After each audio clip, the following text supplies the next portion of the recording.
Hello students, class 11 physics unit number 4 work energy and power ਆਪਾਂ discuss ਕਰ ਰਹੇ ਸੀ ਬੇਟਾ ਆਪਣੇ ਲਾਸਟ ਜਿਹੜਾ ਹੈ ਲੈਕਚਰ ਉਹਦੇ ਵਿੱਚ ਗ੍ਰੈਵਿਟੇਸ਼ਨਲ ਪੋਟੈਂਸ਼ੀਅਲ એનર્ਜੀ ਬਾਰੇ ਉਸੇ ਹੀ ਟੌਪਿਕ ਦੇ ਅੰਡਰ ਆਪਾਂ conservative and non conservative forces ਹੈ ਜਿਹੜੀਆਂ ਉਹ ਡਿਸਕਸ ਕੀਤੀਆਂ। ਅੱਜ ਆਪਾਂ ਇਸੇ ਹੀ ਜਿਹੜਾ ਲੈਕਚਰ ਹੈ ਉਹਨੂੰ ਅੱਗੋਂ ਕੰਟੀਨਿਊ ਕਰਾਂਗੇ। ਠੀਕ ਹੈ जी बेटा टॉपिक आप डिस्कस करांगे work done along closed path by a conservative force. Closed path means बेटा मान लो आप किसी पॉइंट नू एक जगह तो दूसरी जगह ते लेके जाने वापिस आप फिर उस पॉइंट नू दूसरी जगह तो पहले वाली जगह ते ले आने। ठीक है जिवें मान लो बेटा मेरे को दो पॉइंट प्लेसिस है A एंड B। ठीक है this is A this is B। ਹੁਣ ਜੇ ਤੁਸੀਂ ਇਹਨੂੰ ਰੈਫਰੈਂਸ ਪੁਆਇੰਟ ਮੰਨ ਲਓ ਬੇਟਾ ਰੈਫਰੈਂਸ ਪੁਆਇੰਟ ਮੰਨ ਲਓ B ਦੀ ਹਾਈਟ ਹੈ ਜਿਹੜੀ A ਤੋਂ ਜੇ B ਇਹਦੇ ਤੋਂ H ਦੂਰੀ ਤੇ ਹੈ ਤਾਂ A B ਤੋਂ ਵੀ H ਦੂਰੀ ਤੇ ਹੀ ਹੋਏਗਾ ਨਾ। ਮਤਲਬ A ਤੇ B ਦੇ ਵਿੱਚ ਜਿਹੜਾ ਡਿਸਟੈਂਸ ਹੈ ਹਾਈਟ ਦੇ ਹਿਸਾਬ ਨਾਲ ਠੀਕ ਹੈ ਉਹ ਸੇਮ ਹੀ ਹੋਏਗਾ ਨਾ। ਯਾਨੀ ਕਿ ਆ ਜਿਹੜੀ ਦੂਰੀ ਹੈ ਦੋਨਾਂ ਦੇ ਵਿੱਚ ਸੇਮ ਹੋਏਗੀ। ਠੀਕ ਹੈ ਇਹ ਕਨਸੈਪਟ ਹੈ ਜਿਹੜਾ ਦਿਮਾਗ 'ਚ ਬਿਠਾਓ। ਹੁਣ ਆਪਾਂ ਕੀ ਕੀਤਾ ਬੇਟਾ ਮੰਨ ਲਓ ਆਪਾਂ ਕੋਈ ਪਾਥ ਫੋਲੋ ਕੀਤਾ ਇਸ ਤਰ੍ਹਾਂ ਇਦਾਂ ਗਏ ਇਦਾਂ ਇੱਥੇ ਆ ਗਏ ਆਪਾਂ।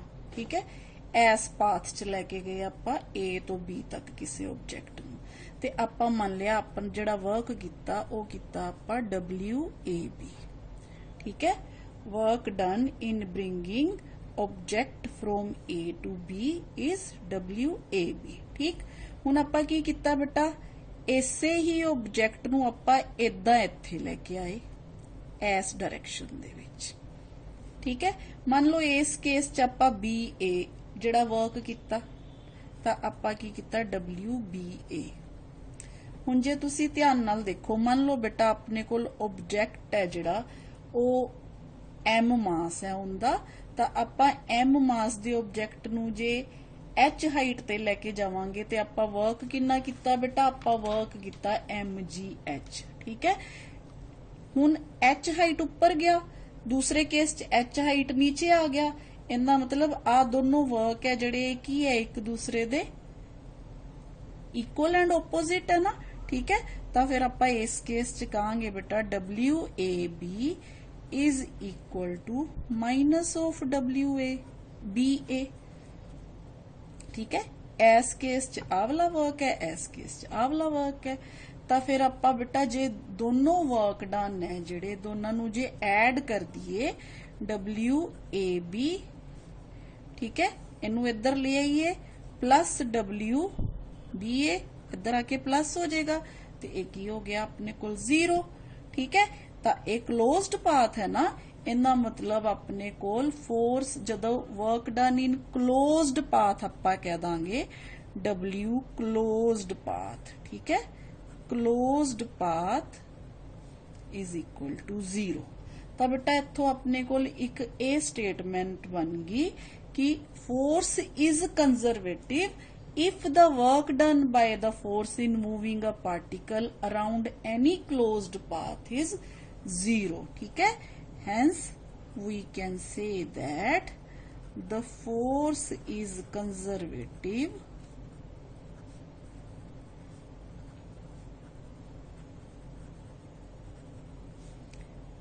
if the work done by the force in moving a particle around any closed path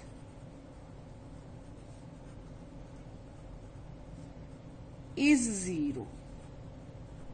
ठीक है ਇੱਕ ਤਾਂ ਇੱਕ ਆਪਣੇ ਕੋਲ ਆ ਗਿਆ ਕਿ ਪਾਥ ਤੇ ਹੈ ਜਿਹੜਾ डिपेंड नहीं करती कंजरवेटिव फोर्स। ठीक है ਤੇ ਦੂਸਰਾ ਆਪਣੇ ਕੋਲ ਕੀ ਆ ਗਿਆ ਕਿ ਜੇ ਆਪਾਂ ਕਿਸੇ ਆਬਜੈਕਟ ਨੂੰ ਰਾਉਂਡ ਸਾਈਕਲ ਦੇ ਵਿੱਚ ਲੈ ਕੇ ਜਾਂਦੇ ਆ ਘੁੰਮਣੇ ਆ ਮਤਲਬ ਜਿੱਥੋਂ ਲੈ ਕੇ ਗਏ ਉੱਥੇ ਵਾਪਸ ਲੈ ਕੇ ਆ ਗਏ यानी कि क्लोज्ड पाथ दे विच तां उत्थे भी की है जिहड़ा वर्क डन 0 होएगा। मतलब ये है कि फोर्स है जिहड़ी वो की है कंजरवेटिव है। ठीक है, बट बेटा जदों आपां नॉन कंजरवेटिव फोर्स की गल करते हैं ना, उस केस च आपां ये कहने आ कि work done in moving an object against a non conserving force along a closed path is not 0। ठीक है, तो for non conservative force, for non conservative force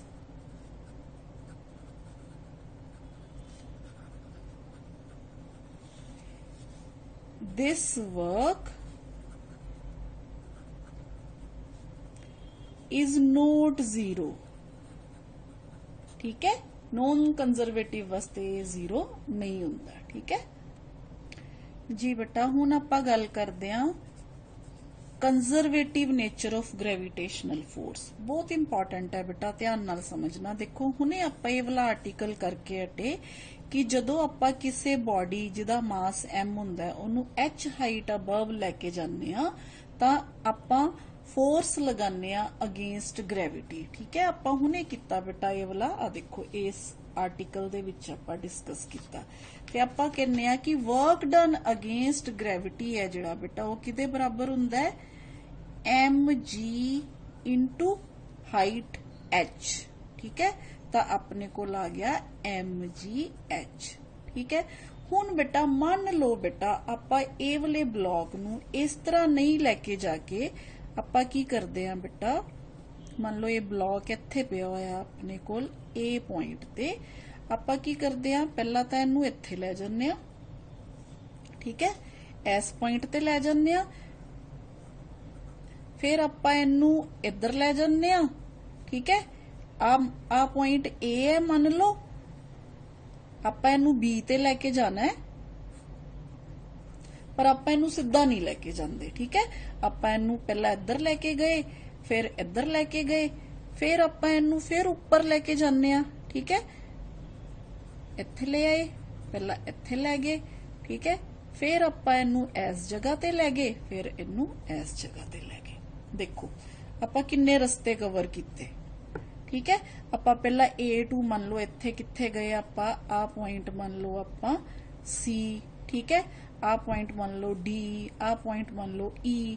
आपां पहला A to C गए, फिर C to D गए, फिर D to E, फिर E to B गए। ठीक है, हुण देखो आ सारे केसिस दे विच अपना वर्क डन की होएगा। ठीक है, पहला देखो वर्क डन है जिहड़ा किन्नी वारी आपां वर्क कीता, पहला आपां A to C गए। ठीक है, work done A to C गए, फिर आपां C to D गए, C to D गए, फिर आपां D to A गए।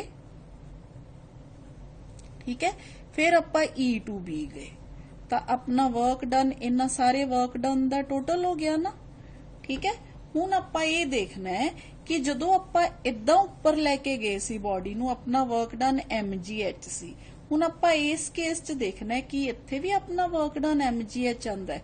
तो चलो आपां देखदे हां बेटा, देखो A to C work done किन्ना है, देखो work done A to C किन्ना है अपने कोल, A to C मान लो आ जिहड़ी हाइट है ना अपने कोल A to C, मान लो आ हाइट हैगी है अपने कोल h1। ठीक है, D to E A height हैगी अपने कोल h2। तो आपां की कीता mg इंटू h1। ठीक है, आपने कल आ गया A to C, फिर अपने कोल बेटा C to D देखो h0 है क्योंकि हाइट वध ही नहीं रही, C to D mg into 0 आ हो गया mg h1। ठीक है, हुण D to E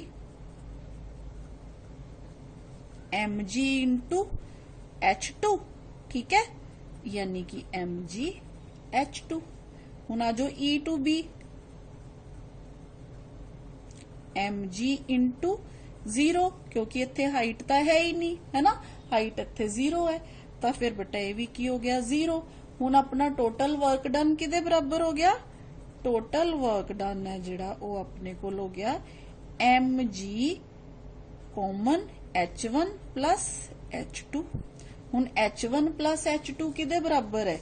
देखो h1 ते h2 दोनों नू टोटल करोगे तो h दे बराबर ही आएगा ना, तो फिर अपने कोल w किदे बराबर आ गया mg h दे बराबर आ गया। इत्थों की पता चलता है बेटा कि जिहड़ा वर्क डन है ना ये इंडिपेंडेंट ऑफ पाथ है, हैंस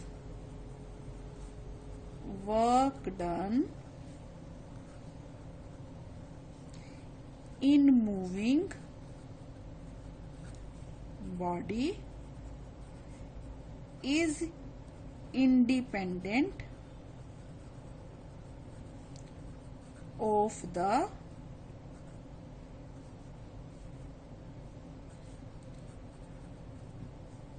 path taken।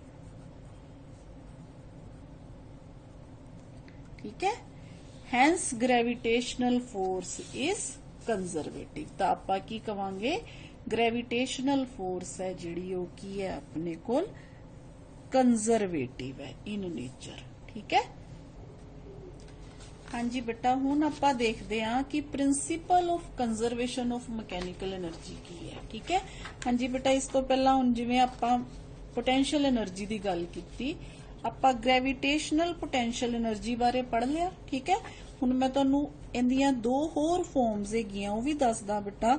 एक है इलैक्ट्रोस्टैटिक पोटेंशियल एनर्जी जिहड़ी कि चार्जिज इलैक्ट्रिक चार्जिज करके हुंदी है। ठीक है, जिवें दो चार्जिज है मान लो प्लस चार्ज ते प्लस चार्ज एक दूसरे नू रिपेल करदे है तां उन्हां च जिहड़ी पोटेंशियल एनर्जी जिहड़ी स्टोर्ड हुंदी है उहनूं आपां कहने आ इलैक्ट्रोस्टैटिक पोटेंशियल एनर्जी। ठीक है, इसे तरह आपां स्प्रिंग दी गल कीती ना कि जदों आपां स्प्रिंग नू स्ट्रैच करदे हां, ठीक है, आपां स्ट्रैचड बो या स्प्रिंग दी गल कीती, वाउंड स्प्रिंग दी गल कीती, उस केस च जिहड़ी इहदे च एनर्जी डिवेलप हुंदी है, पोजैस हुंदी है, स्टोर हुंदी है, उहनूं आपां की कहने आ इलास्टिक पोटेंशियल एनर्जी। ठीक है, हुण आपां ये देखांगे बेटा कि what is principle of conservation of mechanical energy, यानी कि मैकेनिकल एनर्जी मतलब काइनेटिक एनर्जी ते पोटेंशियल एनर्जी। ਤਾਂ ਫਿਰ ਇਹਦਾ ਪ੍ਰਿੰਸੀਪਲ ਆਪਾਂ ਨੂੰ ਕੀ ਕਹਿੰਦਾ ਬੇਟਾ? Principle states that this principle states that if only the conservative forces, मैं हुणे ही तुहानू दस्सिया बेटा कि कंजरवेटिव फोर्सिस है ना ये बहुत वड्डा रोल प्ले करती है पोटेंशियल एनर्जी च। ठीक है, if only the conservative forces are doing work या एक्टिंग, ठीक है, are doing work on a body, then its total mechanical energy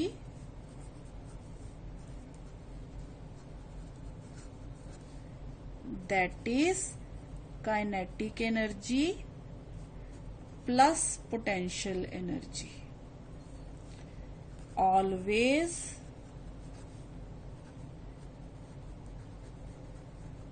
remains constant। ठीक है बेटा, ਤਾਂ ਆਪਾਂ ਕਹਾਂਗੇ ਕਾਇਨੈਟਿਕ એનર્ਜੀ ਨੂੰ ਜੇ ਆਪਾਂ k ਨਾਲ ਲਿਖਦੇ ਆ, ਪੋਟੈਂਸ਼ੀਅਲ એનર્ਜੀ ਨੂੰ ਜੇ ਆਪਾਂ u ਨਾਲ ਲਿਖਦੇ ਆ ਤੇ ਆਪਾਂ ਕਹਿੰਨੇ ਆ ਇਹ ਦੋਨਾਂ ਦਾ ਸਮ ਜਿਹੜਾ ਹੁੰਦਾ ਹੈ ਕੀ ਰਹਿੰਦਾ ਹਮੇਸ਼ਾ ਕਾਂਸਟੈਂਟ ਰਹਿੰਦਾ ਹੈ। बेटा ਇਹ ਹੈ principal of conservation of mechanical energy. ठीक है जी बेटा, हुण आपां ये सारे कंसैप्ट पढ़न तो बाद आपां नूं कुछ प्रॉपर्टीज है जिहड़ियां कंजरवेटिव फोर्सिस दियां वो नजर आईयां। वो की है देखो बेटा, पहली प्रॉपर्टी है जिहड़ी कंजरवेटिव फोर्स दी ए है कि जे फोर्स F कंजरवेटिव है, फोर्स F कंजरवेटिव है if it can be defined from scalar potential energy function U, then Fx is equal to minus D U divided by D X. ठीक है, इत्थे you है कि फंक्शन ऑफ एक्स है। ठीक है, second work done by conservative force on an object is path independent, है ना। आपा पढ़िया कि depends only on the end points, यानी कि W है जेड़ा वो अपने कोल की है जे work done F D X दे बराबर है अपने कोल। ठीक है, x1 टू x2 या xi to xf, then it will be final kinetic energy minus initial kinetic energy. ठीक है, ये हो गया। हाँ जी बेटा, नेक्स्ट आपां होर की देखिया, थर्ड पॉइंट आपां ये देखिया कि जेड़ा वर्क डन है by conservative force is zero if the object moving around any closed path, यानी कि W closed path F X D X is equal to 0। Closed path नूं आपां इदां शो कर दिंदे हां। ठीक है, ते नेक्स्ट आपां फोर्थ पॉइंट आपां हुणे की देखिया, कंजरवेटिव फोर्सेस वास्ते मैकेनिकल एनर्जी वाला। ठीक है, तां आपां की देखदे हां कि conservative force are acting on the body if then total mechanical energy is conserved. ठीक है, इफ conservative forces act on the body, then आपा की क्या, its mechanical energy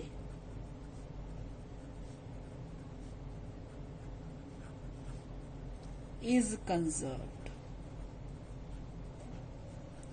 ठीक है, हाँ जी बेटा, मैनू उम्मीद है तुहानू अज वाला जड़ा कंसैप्ट है वो क्लीयर हो गया होएगा। नेक्स्ट आपां बेटा अगले लेक्चर च पढ़ांगे। ठीक है, थैंक यू बेटा।